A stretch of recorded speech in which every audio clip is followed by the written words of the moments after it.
1 Pierre 1, verset 19. On avait vu la dernière fois, hein, et on avait terminé sur cette expression magnifique, hein, par le sang précieux de Christ. On s'en souvient, on est sauvé, on est racheté. Le rachat, c'est que on était esclave, on était voué à l'enfer, et que quelqu'un est venu et qu'il a payé un prix pour nous libérer, nous arracher à l'enfer, nous arracher à notre état d'esclave. Et ce prix-là, c'est Dieu qui l'a donné. Et qu'est-ce que Dieu a donné? Il a donné le sang de son propre Fils. Et le sang précieux, c'est incroyable, ça émerveille même les anges. On avait vu ce plan de salut de Dieu qui avait été même annoncé depuis les premiers temps avec Adam et Ève et par tous les prophètes jusqu'à la venue de Jésus. On l'avait vu les dernières fois, même les prophètes essayaient de voir, de sonder les temps, les moments, les circonstances, quand est-ce que le Messie allait venir. Eh bien, il est venu il y a 2000 ans, il s'appelle Jésus-Christ, Jésus, Yeshua. Qui sait ce que veut dire Yeshua? Jésus, Yeshua, c'est le prénom hébreu qui est traduit par Jésus. Yeshua, c'est Dieu sauve. Dieu sauve. Yeshua. Pas de plus beau nom pour notre Seigneur. Jésus, le Fils de Dieu, Dieu sauve et Dieu nous a sauvés par le sang précieux de Christ. On s'était arrêté là et regardez la suite.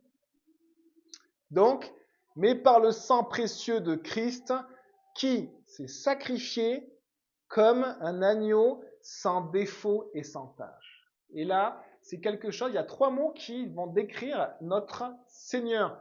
L'objet du salut que Dieu nous a donné, c'est Jésus. Ces 3 mots qui sont dans le texte: prédestiné, révélé et sacrifié. Ces 3 mots, je les ai remis dans l'ordre chronologique, mais ils sont inversés, hein, dans le texte. On parle d'abord de sacrifier, après on parle de prédestiner et de révéler. Sacrifier est noté avant, mais ces 3 termes qui expriment, qui décrivent ce qu'a fait et ce qu'a été notre Seigneur. Sacrifier, eh bien, si nous sommes rachetés par le sang précieux de Christ, eh bien, c'est que le sang de Jésus a coulé. Et s'il a coulé, c'est que Jésus, en fait, il s'est sacrifié. Le sacrifice, c'est un don c'est vraiment le don de soi. Et je vais vous conter une histoire, parce que je me suis posé la question, tiens, est-ce que Jésus est le seul à s'être sacrifié dans l'histoire? Et en fait, dans l'histoire, il y a pas mal de personnes qui se sont sacrifiées, qui ont donné leur vie. Certains, alors si vous aimez le film 300 avec les Spartiates, nous sommes Spartiates, vous avez, je ne sais plus, c'est Thermopyle, je crois, de mémoire, mais il faudrait peut-être Léonidas, un colonel, un général qui s'est sacrifié, hein, et qui, grâce à lui, en fait, a imposé une défaite incroyable à quelques centaines de Spartiates contre des centaines de milliers. Eh bien, il s'est sacrifié, il a donné sa vie en tant que soldat. Eh bien, dans l'histoire, il y a une autre personne, et j'avais à cœur de vous relater son histoire. C'est l'histoire d'Hérostrate. On ne connaît pas beaucoup cet Hérostrate, mais en 356 avant Jésus-Christ, le temple, que je me trompe pas, d'Artémis, donc de la déesse Artémis à Éphèse, en fait, a brûlé entièrement. Et ce temple-là, c'était une des plus grandes merveilles du monde. Donc vous imaginez, on va dire, le plus grand édifice du monde a brûlé. Vous savez pourquoi? Parce qu'un homme a mis le feu à ce temple volontairement, pour une unique raison: que son nom soit connu dans l'histoire. Et cet homme-là, c'est Hérostrate. Et ils l'ont torturé après, quand ils ont réalisé que c'était lui qui avait mis le feu à le plus grand édifice, la plus grande gloire d'Éphèse. Et il a avoué que c'était pour que son nom soit connu. Et il savait qu'il encourait la mort. Donc cet homme-là s'est sacrifié volontairement pour une raison: la gloire de son nom. C'est étonnant. Et c'est vraiment plein même d'enseignements pour nous. Et ils ont interdit, Athènes a interdit de prononcer le nom d'Hérostrate pour qu'il soit oublié. Et 2356 ans après, il y a encore un pasteur qui en parle, il y a encore des livres qui ont été écrits, il y a encore, et son nom est toujours là. Mais c'est presque une ironie, parce que est-ce que c'est un exemple pour nous? Donc son nom, oui, son nom il est retenu. Lui, il est sûrement juste en enfer. Et son nom est retenu actuellement. Et c'est très intéressant de se dire, tiens, Cet homme s'est sacrifié, mais pour quelle raison? Il a donné sa vie pour que son nom devienne illustre. Il a brûlé une des plus grandes merveilles du monde dans l'unique but, que son nom soit connu. Et donc, il est mort pour son propre nom, pour sa gloire, par amour de lui-même.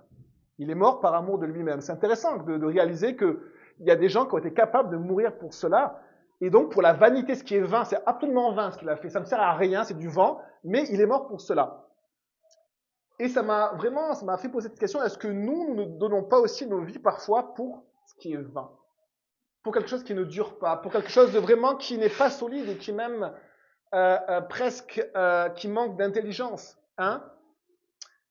Qu'en est-il de Jésus? Eh bien, Jésus a aussi donné sa vie, mais non par amour de lui-même, mais par amour pour toi, pour chacun d'entre nous et pour moi.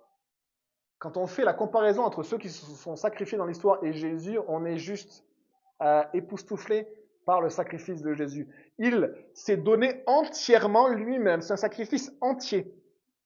Et la parole de Dieu, par exemple, Philippiens 2, verset 7 nous dit, il a lui-même renoncé à tout ce qu'il avait. Il a renoncé à tout ce qu'il avait. Il a même pris la condition d'un serviteur. Alors, il a renoncé à quoi? Il a renoncé à sa gloire. C'est Dieu le Fils qui renonce à tout ce qu'il a. Il a renoncé, on pourrait dire, à son éternité puisqu'il est mort. Il a renoncé à toute sa puissance puisqu'il était limité. Il a renoncé à tout, même à l'adoration qui lui était due puisqu'on l'a méprisé, puisqu'il était un homme parmi les autres.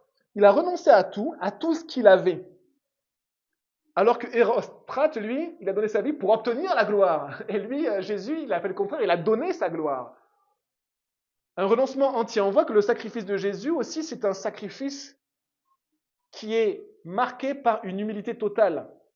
Philippiens 2, verset 8, il a choisi de vivre dans l'humilité et s'est montré obéissant jusqu'à la mort et la mort de la croix.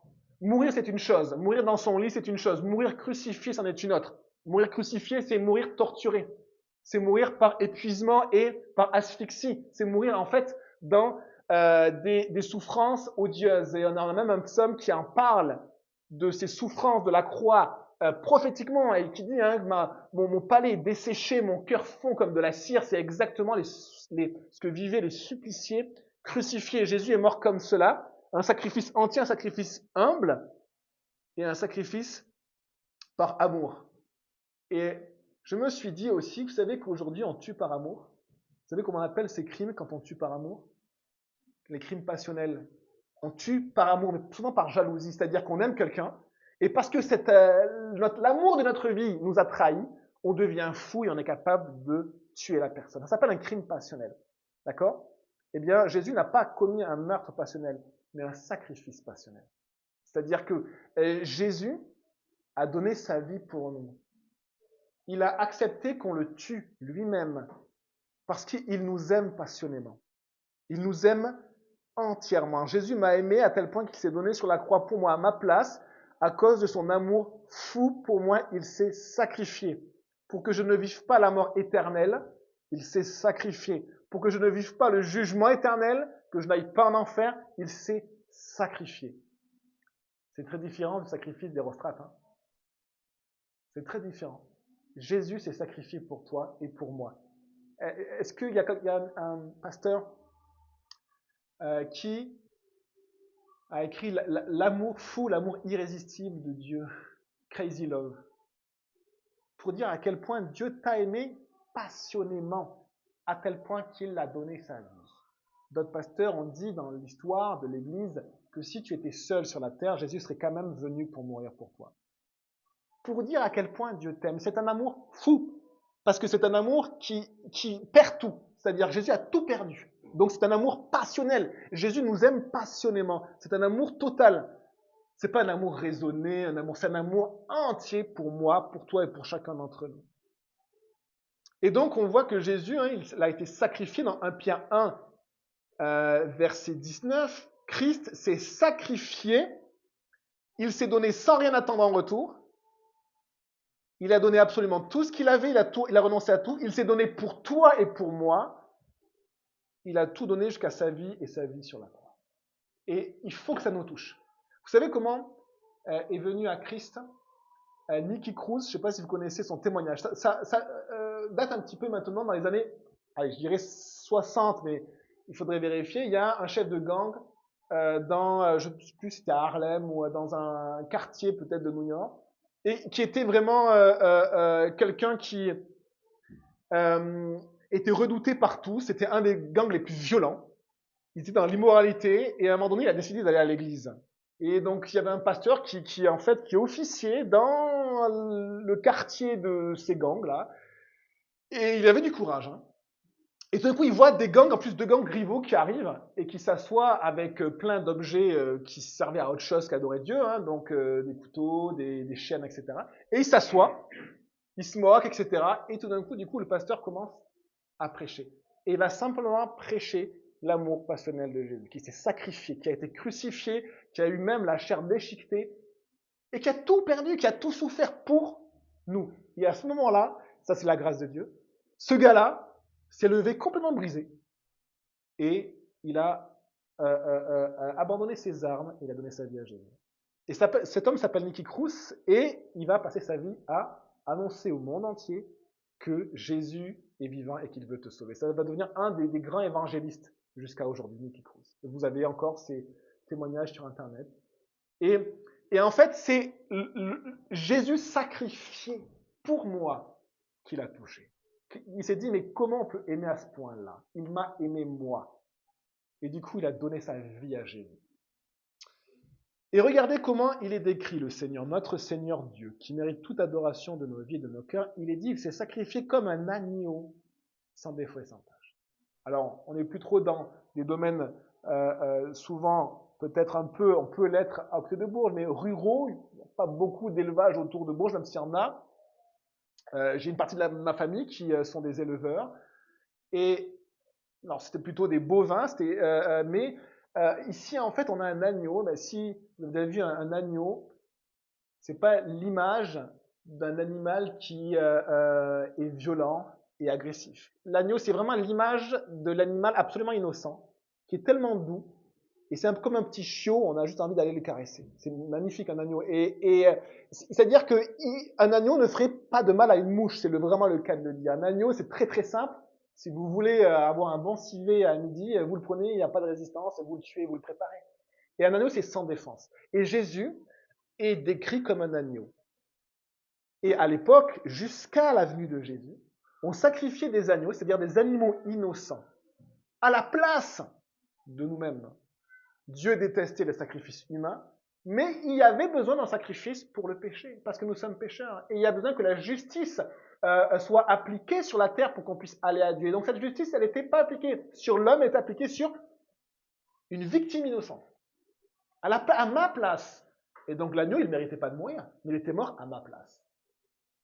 Et ici, en fait, ce que nous dit l'Écriture, c'est que Jésus est cet agneau qui est mort à ma place, absolument innocent, absolument inoffensif.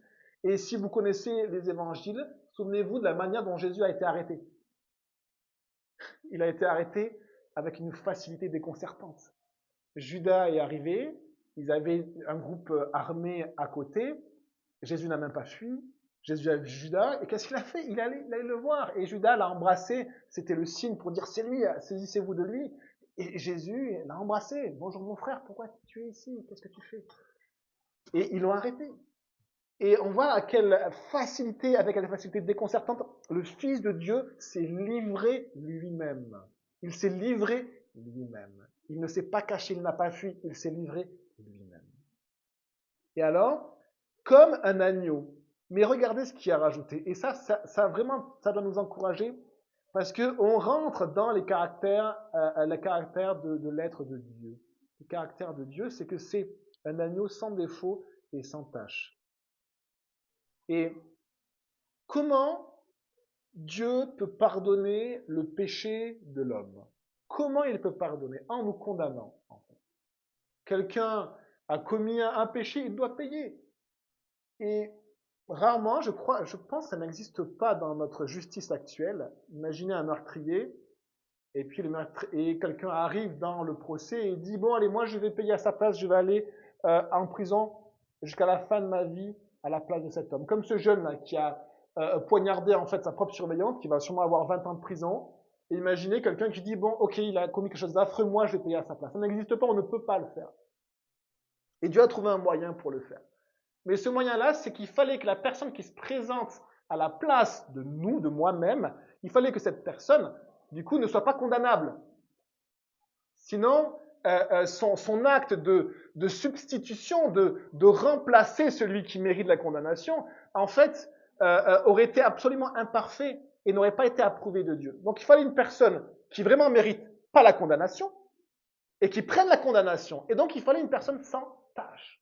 Et la parole de Dieu nous dit qu'il y a un seul homme qui a vécu sans défaut et sans tâche. Même Adam et Ève, qui étaient parfaits, ont péché. Et le seul être humain qui a vécu sans défaut, ça a été Jésus-Christ. Et Jésus-Christ est noté dans les évangiles et dans les épîtres par la bouche des apôtres. Il est noté le juste. Et ce n'est pas un hasard. Il n'y en a qu'un seul juste. Il n'y a qu'une seule personne qui peut avoir ce titre de juste. Et souvenez-vous qu'à 2 reprises, dans la vie de Jésus sur terre, dans son ministère, Dieu, le Père, s'est écrié et a fait retentir sa voix et il a dit, est-ce que vous savez d'ailleurs à quel moment il a dit, quand Dieu a parlé devant tout le monde au sujet de Jésus, il y a 2 moments où il a fait. Baptême. Alors sur la croix, il y a eu des tonnerres et je crois qu'il a possiblement, il faudrait vérifier, mais ça n'a pas été distinct en tout cas. Et la transfiguration. Et à ces 2 moments-là, on a le Père, le Fils et le Saint-Esprit qui sont réunis. On a vraiment les 2 Trinitaires. Et à ce moment-là, le Père s'écrit et il dit d'une voix intelligible. Donc il manifeste, il révèle en fait que Jésus, il dit, celui-ci est mon Fils qui a toute mon approbation, en qui je me suis complu. Il n'y en a pas d'autres sur la terre. Même Élie, même Moïse, qui ont été des prophètes extraordinaires, qui ont eu même des vies de piété extraordinaire, des géants de la foi, vraiment des gens tellement humbles, entiers pour Dieu, ils ont tous péché. Et on a ce juste que Dieu a approuvé. Et on a cette déclaration qu'il était sans défaut. Sans défaut, ça veut dire qu'il est né sans défaut. Sans tâche, ça veut dire qu'il n'a rien commis de mal. Et nous, en fait, nous avons les 2 problèmes sur lesquels nous luttons, nous avons du mal, en fait, à reconnaître, c'est que nous sommes nés pécheurs. Ça, c'est très étonnant, de nature pécheresse. Nous sommes nés avec des défauts. Même avant de commettre le mal, nous étions pleins de défauts transmis par nos parents, transmis par leurs parents, depuis Adam et Ève. C'est ce que la parole de Dieu nous dit. Nous sommes nés avec des défauts, pécheurs. Et en plus d'être pécheurs par nature, par naissance, eh bien, nous avons commis le péché. Et on voit un homme qui est né sans défaut, mais qui n'a aussi pas commis de péché. Et c'est celui-ci que Dieu a approuvé et qui a pris la condamnation à ma place. Et lors du procès, quand tu devais être condamné, Jésus est venu devant le juge qui est Dieu, il a dit, je vais prendre à sa place la condamnation. Et Dieu a dit, oui, tu peux, parce que tu es sans défaut et sans tâche. Et tu vas prendre la condamnation. La mort éternelle. Et c'est ce que Jésus a porté. Il y a quelque chose presque d'une grandeur qui n'a pas de limite dans ce qu'il a porté sur la croix. Et même quand il est rentré dans la mort. Verset 20. Là, on arrive sur un deuxième mot. Prédestiné. Avant la création du monde, il a été révélé, troisième mot, dans les derniers temps à cause de vous. Tous les mots sont tellement importants que le choix qui a été fait ici, c'est simplement d'y aller mot après mot, verset par verset, et de réaliser à quel point la parole de Dieu est puissante, pas seulement dans ses chapitres et dans son contenu, comme on le voit souvent dans la Genèse, c'est plutôt des chapitres, mais elle est puissante dans ses versets et elle est puissante même dans ses mots. Un agneau sans défaut et sans tâche. On a juste étudié ces 3 mots juste avant. 3 mots. Les mots de Dieu viennent du souffle de Dieu. Théopneustos, truc comme ça en grec qui veut dire du souffle de Dieu. Toute écriture est inspirée de Dieu, vient du souffle de Dieu. Qu'est-ce que ça veut dire prédestiné? Alors, ce mot-là aurait pu être traduit par préconnu. Dans une version littérale, il y a marqué préconnu. c'est pro-gynosco, pro avant, gynosco connaître, c'est connaître avant. Donc, il était connu avant la création du monde. On savait, avant la création du monde, qui avant la création du monde? Eh bien, Dieu. Et si les anges ont été créés avant la création physique du monde, parce qu'ils ont été, c'est aussi une création, et les anges l'ont vu aussi. Mais même avant cela, avant que tout ait été créé, eh bien, la chose a été connue que Jésus allait devoir se sacrifier.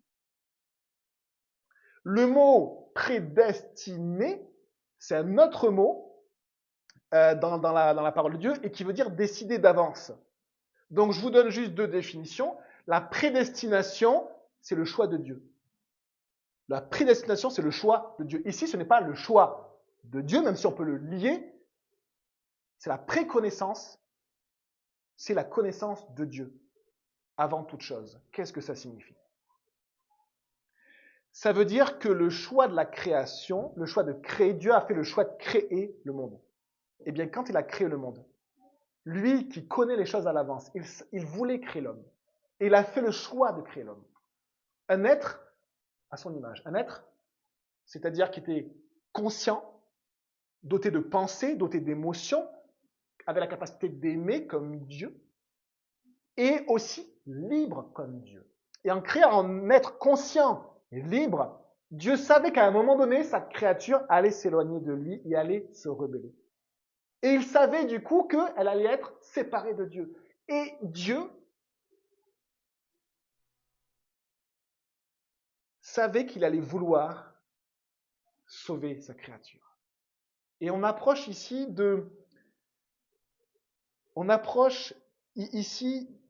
qui est Dieu.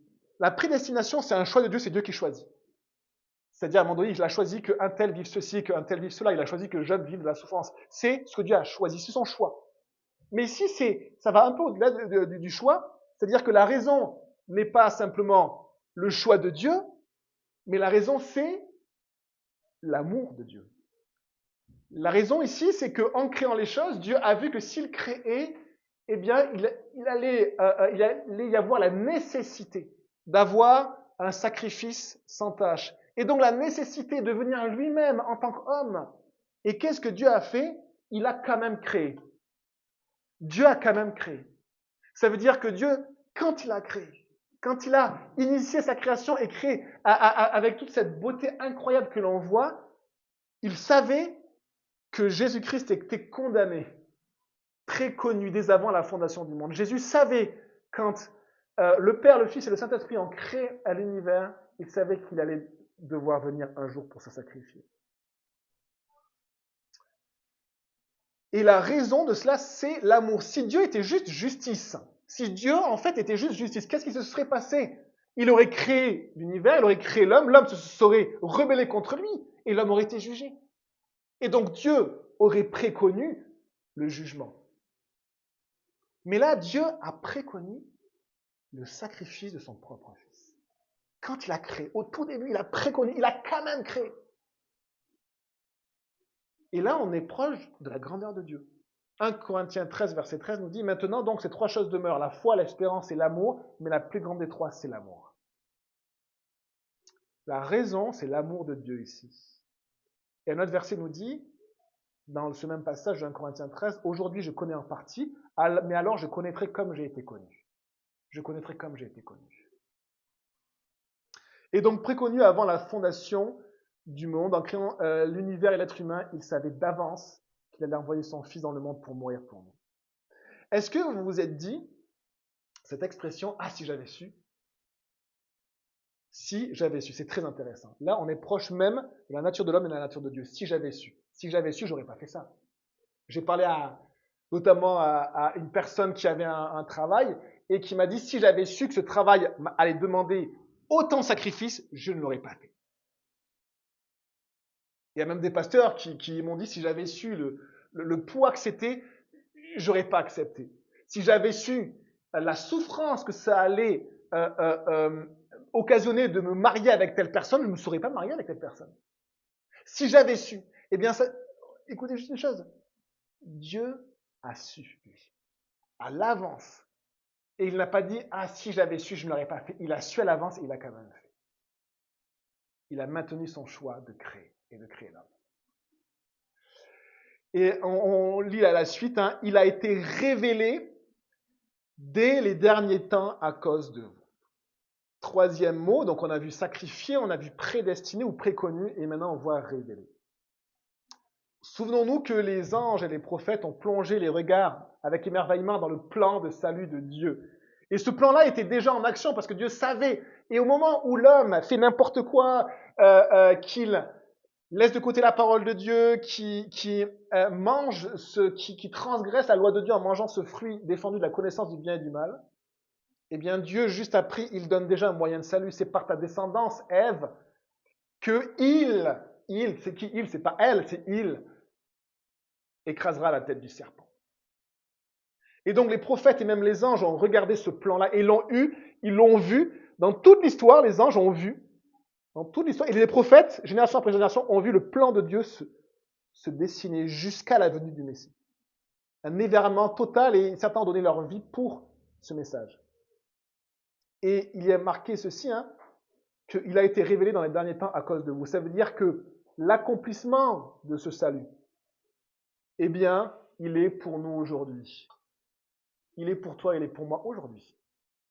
Il y a un chant qui dit, il est pour toi, il est pour toi, il est pour moi. Il est pour moi, il est pour toi aujourd'hui.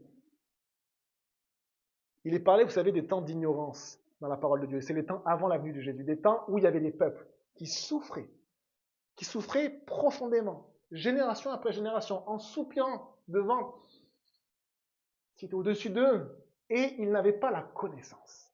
Ils n'avaient pas la révélation de Dieu. Ils soupiraient. Et Dieu dit que c'était des temps d'ignorance. Et maintenant, il nous dit qu'on est passé à un temps où il a été révélé. Un temps de révélation, et même plus que révélation, le mot de révéler, c'est manifester, qui est un peu différent de révéler. Et encore, on va essayer de rentrer dans ces définitions parce qu'elles sont importantes. C'est que la révélation, c'est le mot que vous connaissez tous.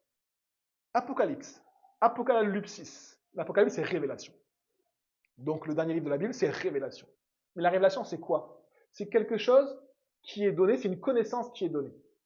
D'accord? Une connaissance souvent verbale qui est donnée. Ça peut être une connaissance par vision, c'est ce qui s'est passé pour Jean. Donc, Jean a vu à l'avance quelque chose. Ici, on va au-delà de la révélation. La parole de Dieu, c'est la révélation de Dieu, donnée par le Saint-Esprit, et c'est Dieu qui parle, et ça nous a été transmis. Donc, ce qu'on ne connaissait pas, on le connaît par révélation.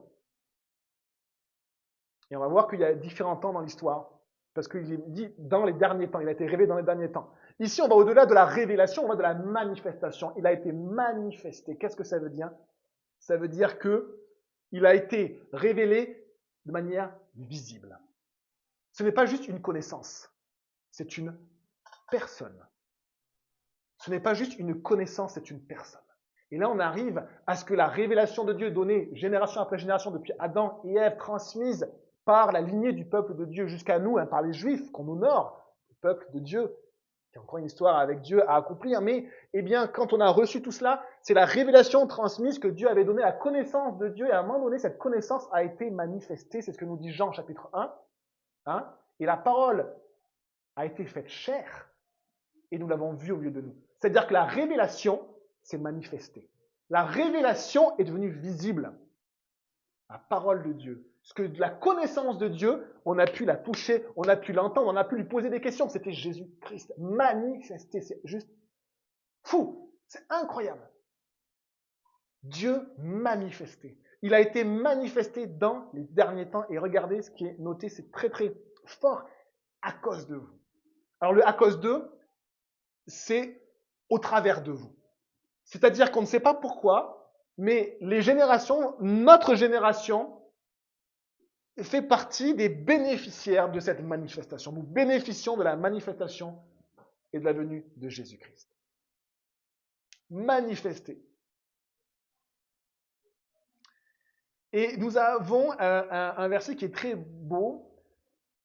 Vous pouvez le prendre, Jean chapitre 12, s'il vous plaît, verset 20.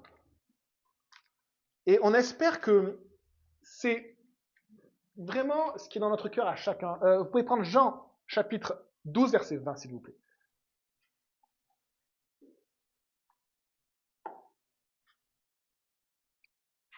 Et ça va nous parler parce que, est-ce qu'il y a des personnes qui sont juives dans la salle? Je crois pas, hein. Je pense pas qu'il y a des personnes juives. Regardez ce qui est noté. Verset 20. Il y avait des non-juifs parmi ceux qui étaient montés pour adorer pendant la fête. Ils s'adressèrent à Philippe qui était de Bethsaïda en Galilée et lui demandèrent, Seigneur, nous voudrions voir Jésus. Seigneur, nous voudrions voir Jésus. Est-ce qu'on pourrait voir Jésus? Et imaginez que Dieu a été manifesté. Imaginez que maintenant nous pouvons être dans la présence même de Dieu. Jésus-Christ, qui nous amène presque à la droite de Dieu, devant le trône de Dieu, qui nous amène dans les parvis du Dieu saint, dans le temple saint de la Jérusalem céleste. On peut y rentrer maintenant par le sang de Christ. Et dans les portes, vous savez, il y avait un ange, un chérubin, avec une épée flamboyante qui interdisait l'accès au jardin perdu, c'est-à-dire au jardin dans lequel il y avait un confort qui n'a jamais été atteint, qu'on essaie toujours d'essayer de retrouver actuellement. C'était le jardin d'Éden et l'arbre de la connaissance du bien et du mal et l'arbre qui donnait la vie éternelle. Eh bien, il y avait un chérubin qui gardait l'accès, personne ne pouvait y aller.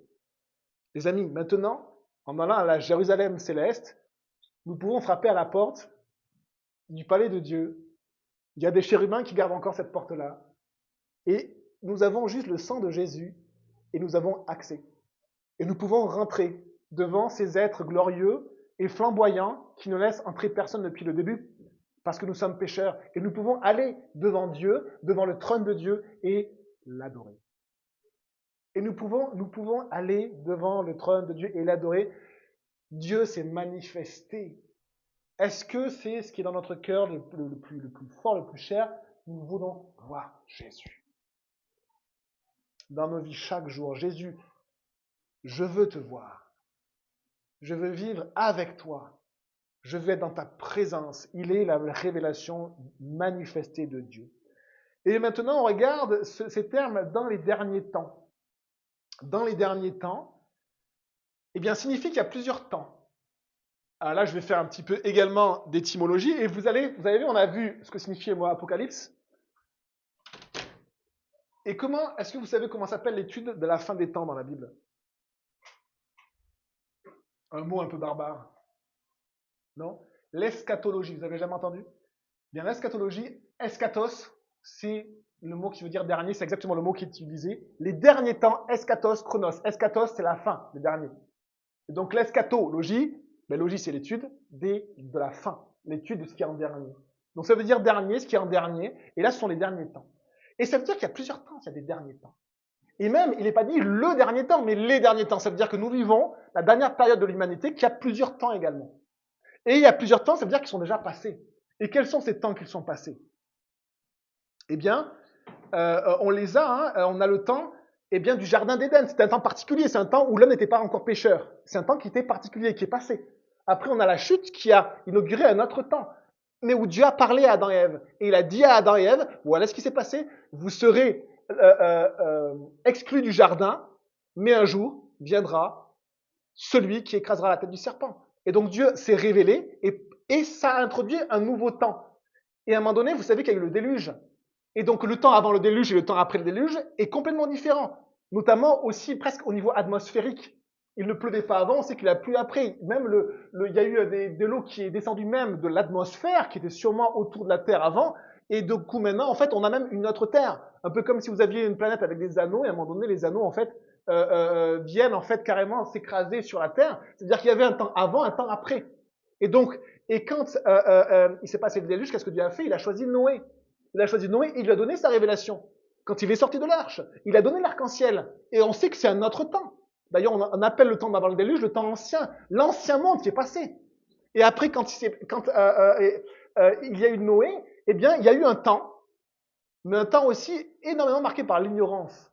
Parce qu'on voit, on l'avait étudié dans la Genèse, hein, tous les descendants de Noé, Sem, Cham et Japheth, qui ont été du coup les pères de l'humanité entière.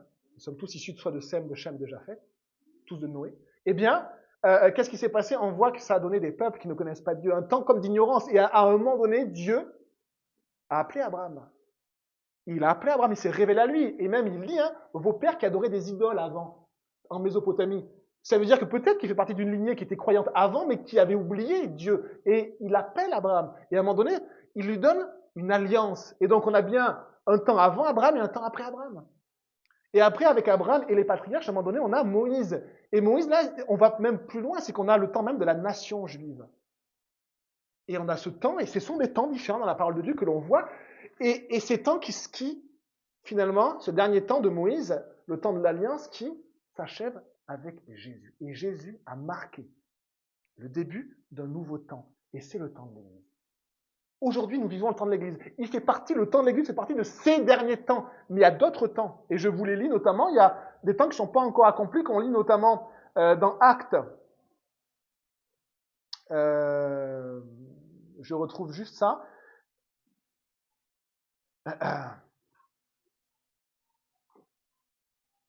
Sinon, je vais devoir le faire de tête, mais j'avais noté les 2 versets. Acte 1, verset 6. Il est marqué « Le temps où Jésus rétablira le royaume d'Israël ». Donc, le temps où Jésus va régner et va devenir le Messie régnant. Est-ce que Jésus règne actuellement en Israël? Non. C'est un autre président qui pour l'instant, règne. Actuellement, ce n'est pas Jésus. Et donc, ça sera un autre temps. Et on a encore un autre temps dans Acte 3, verset 21, qui nous parle du temps de la restauration totale ou du rétablissement de toutes choses. Dans Acte 3, verset 21, ce sont des temps qui font partie de ces derniers temps. Mais ce sont d'autres temps que le temps de l'Église. Alors, est-ce que le temps de la restauration, c'est le temps où Jésus rétablira le royaume? Ou est-ce que c'est vraiment le temps où Dieu va recréer un nouveau ciel et une nouvelle terre? Eh bien, effectivement, il y a un débat, il faut creuser. Mais on voit qu'il y a des temps. Et qu'est-ce que nous dit la parole de Dieu? Elle nous dit ceci. Il a été révélé dans les derniers temps, à cause de vous. Et nous avons ce passage dans Hébreux 1, verset 2. Dieu, dans ces derniers temps, nous a parlé par le Fils. Jésus manifesté. C'est le temps de l'Église. Et après, quand Jésus viendra rechercher son Église, ça sera un autre temps qui sera différent. Pourquoi? Eh bien, parce que les gens qui bénéficiaient de l'Évangile ne bénéficieront plus de l'Évangile, puisque Jésus, eh bien, a été mort sur la croix, mais après qu'il est venu rechercher ceux qui ont cru à la croix. Et donc, on arrivera sur un autre temps. Et la parole nous en parle aussi, mais il y a aussi des mystères, quelque chose d'énigmatique. Et après, il y aura un temps de règne du Messie qui sera encore un autre temps. Le règne de 1000 ans, nous dit la parole de Dieu. À la fois dans Ézéchiel, à la fois dans d'autres prophètes, à la fois dans l'Apocalypse. Il y aura un règne de Jésus sur la terre. Et donc les gens qui naîtront pendant ce règne, eh bien, ils naîtront pas comme nous on a vécu dans un monde déchu, ils vivront sous le règne de Jésus. Et malgré cela, on voit qu'à la fin de ces 1000 ans, la plupart de la population qui sera née dans cet autre temps, eh bien, se rebellera encore contre Dieu. C'est fou. Mais ce sont des temps différents. Eh bien, réalisons juste une chose, c'est que notre temps est marqué par la révélation du Fils de Dieu, mort pour nos péchés. Verset 21, et on finit avec ce dernier verset. Par lui, vous croyez, excusez-moi, je suis un petit peu long, je vois le temps. Par lui, vous croyez en Dieu qu'il a ressuscité et lui a donné la gloire, de sorte que votre foi et votre espérance reposent sur Dieu. On passe au travers de ce dernier verset, et puis après on s'arrête. Par lui, vous croyez en Dieu. Par lui, ça veut dire que par lui, on parlait de qui juste avant? De Jésus. Et donc c'est par lui, par Jésus qu'on peut croire en Dieu. Là, ce qui est génial, c'est que les ados, les grands et même les enfants, vous pouvez comprendre, et vous êtes en train de comprendre la révélation de Dieu. Des enfants peuvent venir à Jésus, ils peuvent comprendre que celui qui est au-dessus de tout et qui a créé, ben, il est venu dans le corps de Jésus. Et Jésus, il a donné sa vie pour moi. Et je peux même l'accepter dans ma vie. Je peux lui demander, Jésus, viens dans ma vie et pardonne-moi pour les mauvaises actions que j'ai faites. C'est fabuleux. Par lui, nous croyons en Dieu. C'est fabuleux. Et on a vu jeudi dernier, avec dans le parcours sur le baptême, on a vu que croire, c'est pas juste croire en Dieu. C'est accepter aussi ce que Dieu, la manière dont Dieu s'est révélé. Croire en Dieu, c'est accepter que Dieu s'est révélé par Jésus. C'est accepter les révélations de Dieu. Et les révélations de Dieu, c'est que Dieu se révèle de deux manières. Aujourd'hui, vous savez, il se révèle par la parole de Dieu et il se révèle par Jésus. Ce sont les deux révélations que Dieu nous a données. Et donc si vous dites je crois en Dieu, mais que vous n'acceptez pas ces révélations, ben vous êtes comme les démons. Ils croient en Dieu aussi, mais ils attendent le jugement. Et nous ne voulons pas être comme les démons, qui savent que Dieu existe. Nous voulons être comme Jésus, qui servait son Père et son Dieu. Nous voulons vraiment être du côté de Jésus, croire en Dieu. Et regardez, vous croyez en Dieu qu'il a ressuscité et lui a donné la gloire. Quand Dieu a dit que cet homme-là avait reçu toute son approbation, eh bien, en fait, Jésus, il est mort sur la croix. Et il aurait dû avoir la condamnation éternelle de nos péchés. Mais comme en fait, il n'avait commis aucun péché. Ce n'est pas Jésus lui-même qui s'est sorti de la mort, c'est Dieu le Père qui l'a sorti de la mort. Et en faisant cela, qu'est-ce que cela nous montre? Que le sacrifice de Jésus a été approuvé par Dieu. Et que la mort ne peut pas retenir le prince de la vie. Et son sacrifice a été approuvé par Dieu. Et ça nous donne une assurance dans mon salut. On a tous été là en train de douter sur notre propre salut.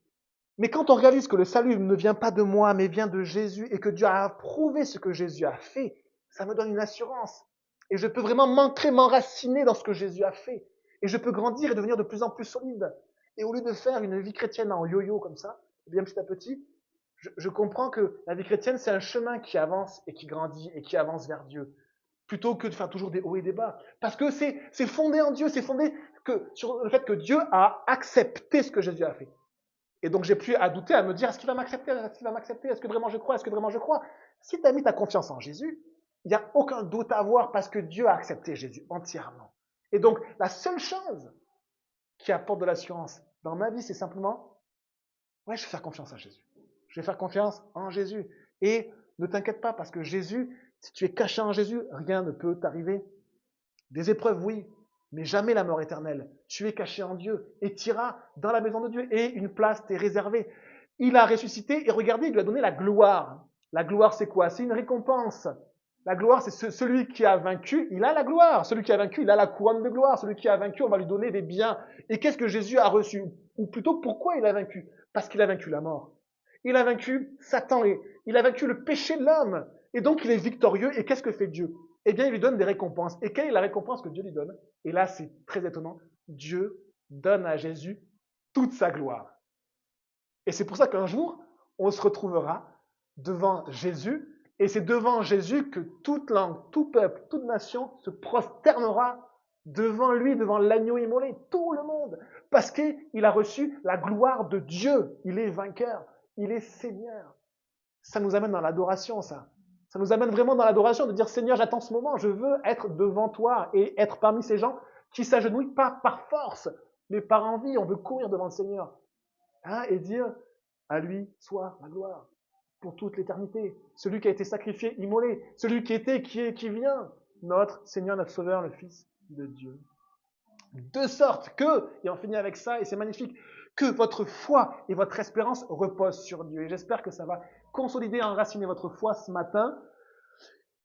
Notre foi est en Dieu par Jésus. Et l'espérance, c'est le chemin. L'espérance, c'est le but du chemin. L'espérance, c'est que j'espère, d'un point de vue humain, j'espère aller là où Dieu m'a dit qu'il m'amènerait, c'est-à-dire au ciel. L'espérance, c'est vraiment l'objectif, c'est la destination. Et l'espérance, nous dit la parole de Dieu, que c'est pas juste j'espère, c'est que je sais que j'ai une place au ciel. Je sais que Dieu m'attend. Et j'espère être accueilli dans la Jérusalem céleste, pas nu, mais en portant des choses pour Jésus. Et ces choses-là que je vais pouvoir apporter à Jésus, ce sera ma vie, soit pour Dieu, mais si j'ai rien, ça sera ma vie pour moi. Donc soit on va ressembler à Hérostrate, qui a vécu pour lui, pour sa gloire, soit on va ressembler à Jésus, qui a vécu pour Dieu. Et on espère juste avoir des choses dans les mains et dire, Seigneur, j'ai quelques petites choses pour toi. J'ai quelques petites choses pour toi, Seigneur, parce que juste, tu es ma vie, tu m'as sauvé. Et Dieu a accepté ton sacrifice. Et regardez ces deux choses-là. Christ a tout accompli. Et retenez ça, Christ a tout accompli et Dieu a tout accepté. Et retenez juste ça, Christ a tout accompli Et Dieu a tout accepté. Et donc, en regardant Jésus, finalement, ma foi est de moins en moins fragile et de plus en plus forte. En réalisant que c'est pas moi, mais c'est lui qui a fait. C'est lui qui m'a donné. C'est la grâce, c'est lui qui donne. Et moi, j'ai juste reçu. Eh bien, je suis comme caché en Jésus et je fortifie ma foi. Et je sais du coup que mon espérance, la destination, elle est certaine. Elle n'est pas hypothétique. De sorte que votre foi et votre espérance reposent sur lui. Étant en Christ, ma vie est cachée en lui. Et regardez, Dieu, mon espérance, dépend de Dieu qui a pleinement accepté l'œuvre de Christ. Dieu m'a appelé à la vie éternelle, à la vie perpétuelle et non à la vie conditionnelle. Il me donne la vie perpétuelle et pas la vie conditionnelle. Et donc, elle n'est pas conditionnée à ce que je vais pouvoir faire, elle est conditionnée à ce que Jésus a fait. Et quand je réalise cela, je suis apaisé et je peux m'abandonner entièrement à Dieu. Et c'est ce qu'on va demander maintenant. On a fini sur l'enseignement. On va demander à Dieu de s'abandonner tout simplement à lui. Et si vous voulez prier, je pense que tu peux mettre en pause, si vous voulez prier,